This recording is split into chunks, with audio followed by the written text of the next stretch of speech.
नमस्कार साथियों, public 24/7 YouTube channel पर आपका स्वागत है। आज हम आपके साथ एक चर्चा लेकर आए हैं एडवोकेट वरुण सिन्हा जी के साथ। वरुण जी, आपका स्वागत है।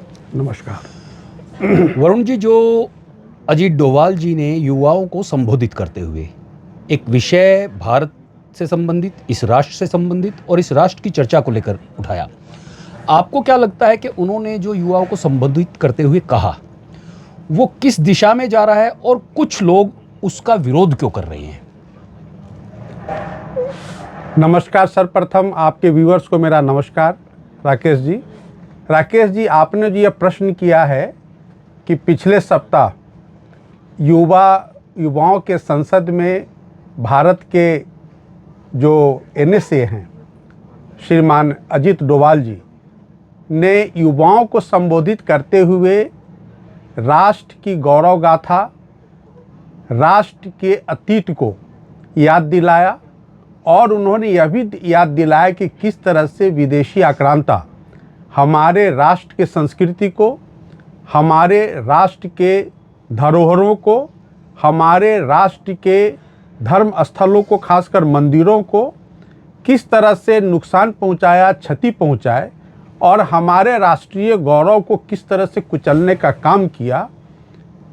इन तमाम बातों को याद दिलाते हुए उनका आह्वान किया कि हमें अपने राष्ट्रीय गौरव को ध्यान में रखते हुए, राष्ट्रीय गौरव के अतीत को ध्यान में रखते हुए, आक्रांताओं के दमनकारी षड्यंत्र को ध्यान में रखते हुए हमें अपने अंदर राष्ट्र को पुनर्स्थापित करने के लिए, जो हमारा देश कभी सोने का चिड़िया कहलाता था, उस गौरव को प्राप्त करने के लिए हमें पुनः आगे आना होगा। इस तरह का कथन माननीय अजीत डोभाल जी का उस युवा सांसद में था। लेकिन उस स्पीच के बाद जिस तरह से भारत के सोशल मीडिया में कुछ आर्टिकल के माध्यम से और इलेक्ट्रॉनिक मीडिया में डिबेट के माध्यम से उनकी आलोचना की जा रही है, सो कॉल्ड सेकुलर थिंकिंग के लोगों के द्वारा और कुछ इस्लामिक स्कॉलर्स के द्वारा, ये वाकई एक बहुत ही चिंतनीय बात है। और मैं भी इस पर काफ़ी चिंतन मनन किया कि आखिर वह कौन सा गलत वाक्य माननीय डोभाल जी के मुख से निकला जो कि इन सो कॉल्ड सेकुलर फोर्सेस को बहुत गलत लग रहा है या जो इस्लामिक स्कॉलर्स हैं उनको गलत लग रहा है। लेकिन मैं उस वक्त जब चिंतन कर रहा था तो इकबाल, जो मशहूर उर्दू के शायर और विद्वान थे,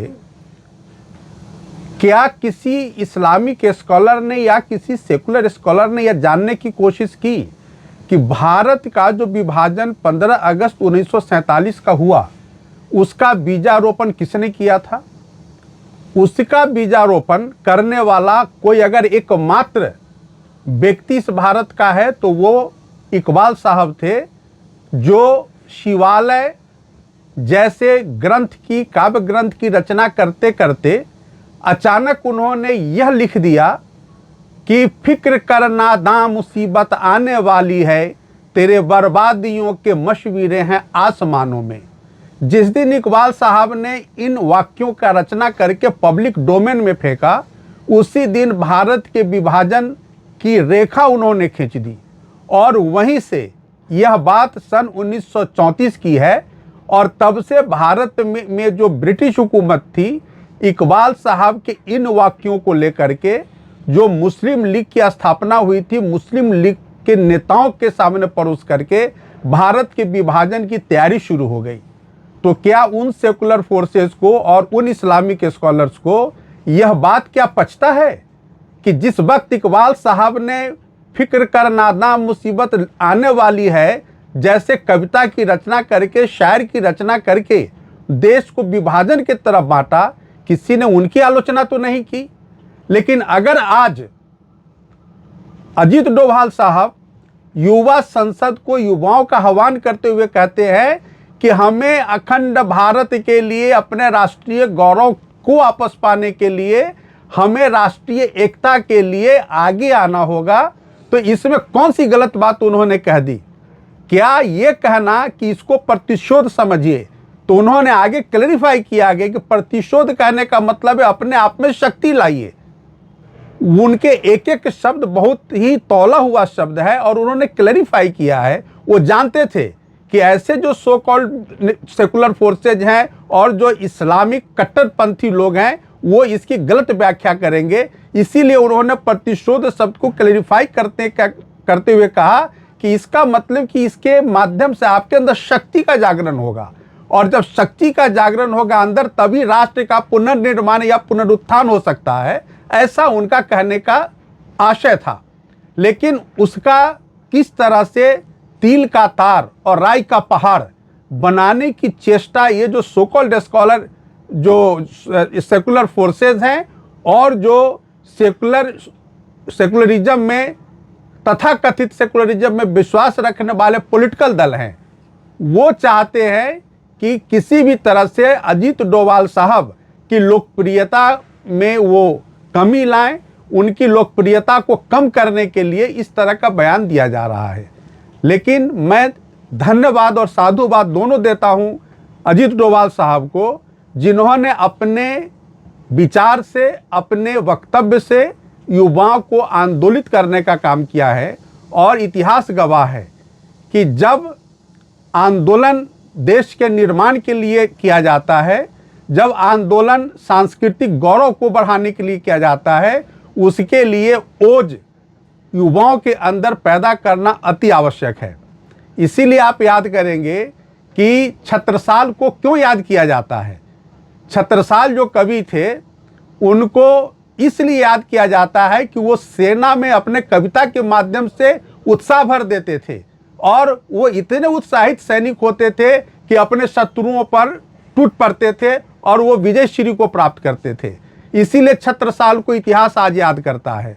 तो उसी तरह से अजीत डोभाल साहब जो एक आईपीएस ऑफिसर हैं, अजीत डोभाल साहब जो भारत के फोर्सेस का नेतृत्व किए हैं, भारत के खुफिया विभाग के शीर्ष पद पर रहे हैं, और एज ए एनएसए उन्होंने जिस तरह से भारत को सुरक्षित रखने का, भारत के सुरक्षा तंत्र को संपुष्ट करने का, भारत के सुरक्षा तंत्र को मजबूत करने का जो उन्होंने बीड़ा उठाया है, उस पर अनवरत वो काम कर रहे हैं, आगे बढ़ रहे हैं। और उनके एनएसए के रूप में कार्य करते हुए जिस तरह से भारत का सुरक्षा तंत्र मजबूत हुआ है, उसकी तारीफ पूरी दुनिया में हो रही है।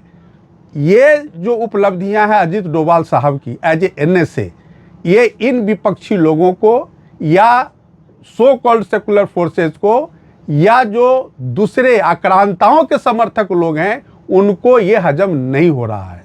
अब बात आई आक्रांताओं का, तो क्या ये ऐतिहासिक तथ्य नहीं है और सही बात नहीं है कि सोमनाथ के हजारों साल पुराने मंदिर को तोड़ने का काम किसने किया था? वो विदेशी आक्रांताओं ने किया था। उसी तरह से ज्ञान वापी स्थित काशी विश्वनाथ मंदिर को तोड़ने का प्रयास किसने किया था? विदेशी आक्रांताओं ने किया था। उसी तरह से आप देखें कि श्री कृष्ण जन्मभूमि पर कब्जा करके वहां उसको मस्जिद बनाने का काम किसने किया था? विदेशी आक्रांताओं ने किया था। हमारे श्री राम जन्मभूमि पर कब्जा करके मस्जिद बनाने का काम किसने किया था? विदेशी आक्रांताओं ने किया था। तो आप जब इतिहास उलट करके देखेंगे सन 1000 के बाद, 1000 ईस्वी के बाद, तो विदेशी आक्रांताओं ने किस तरह से भारत के संस्कृति को, भारत की एकता को, भारत की अखंडता को और भारत के धार्मिक स्थलों को नुकसान पहुंचाने का काम किया, वो सर्वविदित है। आप देखेंगे कि जो भी हमारा प्रसिद्ध धर्म स्थल है इस देश के अंदर, वहाँ पर विदेशी आक्रांताओं ने अपना धार्मिक चिन्ह स्थापित करने का काम किया। उसका मतलब क्या था? उसका एकमात्र मतलब था कि हमारा जो सनातन धर्म है उसको नीचा दिखाने का काम किया, उसको वहाँ से विलोपित करने का काम किया।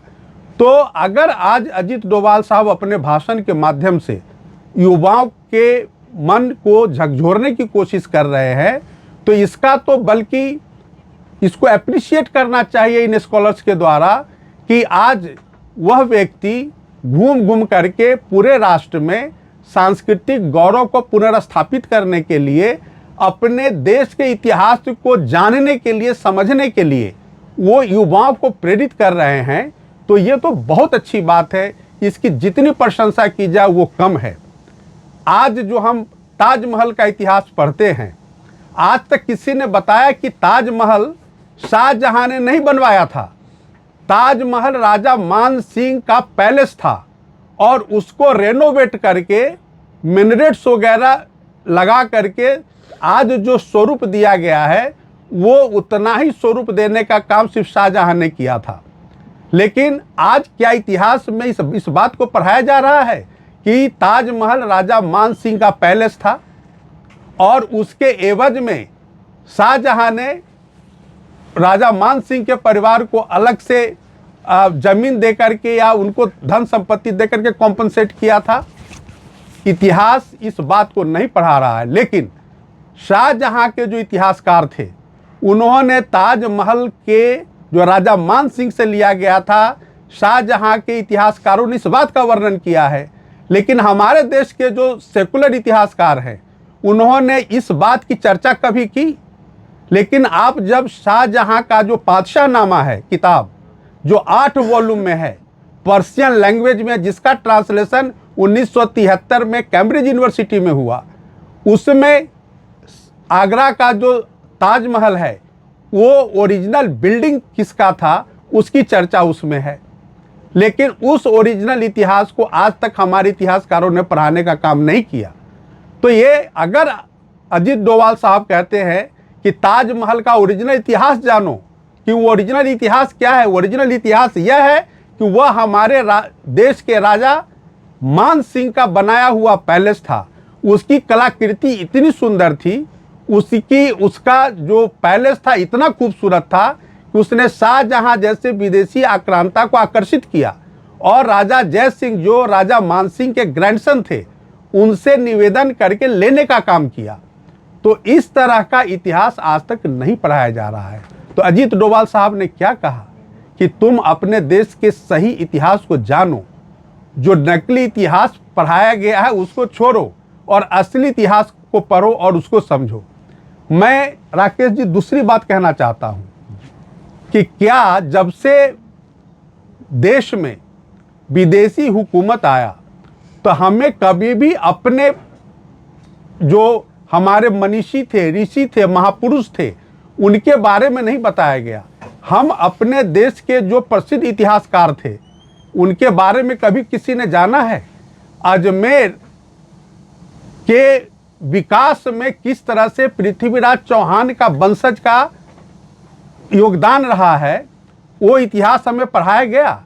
अजमेर को हम लोग मोइनुद्दीन चिश्ती के नाम से जानते हैं। मोइनुद्दीन चिश्ती 1192 में अजमेर गए एक आक्रांता के रूप में, और उन्होंने 75 लाख हिंदुओं का धर्मांतरण करा करके मुस्लिम बनाया। ये इतिहास कभी किसी ने पढ़ाया है? अगर वो अजीत डोभाल साहब कहते हैं कि किस तरह से विदेशी सूफी संतों ने नौटंकी करके हम हिंदुओं को इस्लाम में कन्वर्ट कराया, इस इतिहास को जानो, तो उन्होंने क्या गलत कहा? तो अगर हमारा इतिहास एक गलत तरीके से पढ़ाया गया और अजीत डोभाल साहब कहते कि तुम अतीत के गह्वर में जाओ और सही सही अपना इतिहास जानो, तो उसमें बुराई क्या है?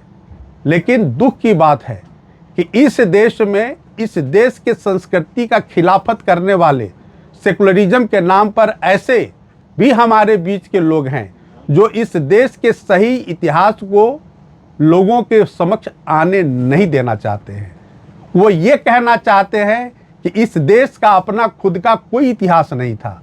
वो ये कहना चाहते हैं कि इस देश में जब से मुगल आए, जब से मुस्लिम आक्रांता आए, जब से अंग्रेज आए, तभी से इस देश का इतिहास बन रहा है और वही इतिहास हमें पढ़ाने की चेष्टा की जा रही है।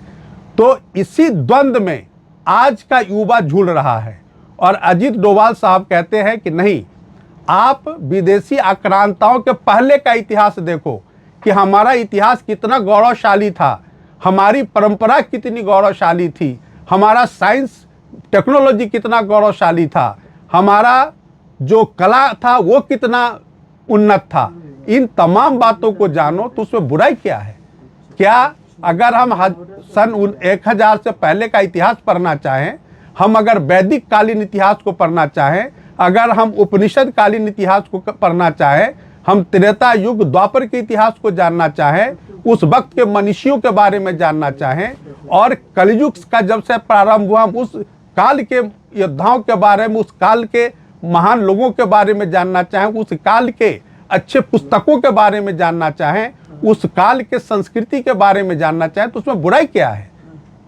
वो इसलिए बुरा मानते हैं ये जो सो कॉल्ड सेकुलर लोग हैं कि वे यह नहीं चाहते कि ये जो युवा वर्ग है हमारे देश का, जो अत्यंत क्रांतिकारी, जो अत्यंत मेहनती और टैलेंट से भरा हुआ है, वो अपने देश के अतीत के सच्चाई को नहीं जान पाए, और वो जिस तरह से अंधकार में है इसी अंधकार में वो आगे चलते रहे। इसीलिए ये जो आज आलोचना हो रही है डोवाल साहब के स्पीच का, वो अत्यंत दुखद बात है। धन्यवाद सिन्हा साहब, आपने बहुत ही सुंदर जानकारियां दी। साथियों, जो लोग अपने इतिहास को नहीं जानते हैं वो अपने वर्तमान को कभी भी नहीं बदल सकते हैं। अजीत डोभाल साहब का यही तो कहना है कि अपने इतिहास को अच्छे से जानिए। हम कमज़ोर थे, हमें प्रताड़ित किया गया, हमारे साथ धार्मिक आधार पर भेदभाव किए गए, हमें दलित किया गया, और इस सब पीरियड को अगर हम नहीं जान रहे हैं या भुलाने का प्रयास जिन लोगों के द्वारा किया जा रहा है, ये वही लोग हैं जो नहीं चाहते कि भारत फिर से गौरवशाली हो। क्योंकि अगर आपने अपने इतिहास को जान लिया तो आप अपने वर्तमान को बदल पाएंगे, और जो आपके इतिहास को आपसे छुपा रहे हैं वो आपके वर्तमान को बदलने नहीं देना चाहते। इस बात को ध्यान में रखते हुए अजीत डोभाल जी की बात को ध्यान में रखिए। यही इस राष्ट्र के लिए प्रेरणा का विषय है, यही इस राष्ट्र के राष्ट्रवादी लोगों के लिए प्रेरणा का विषय है। जय हिंद, जय भारत, नमस्कार।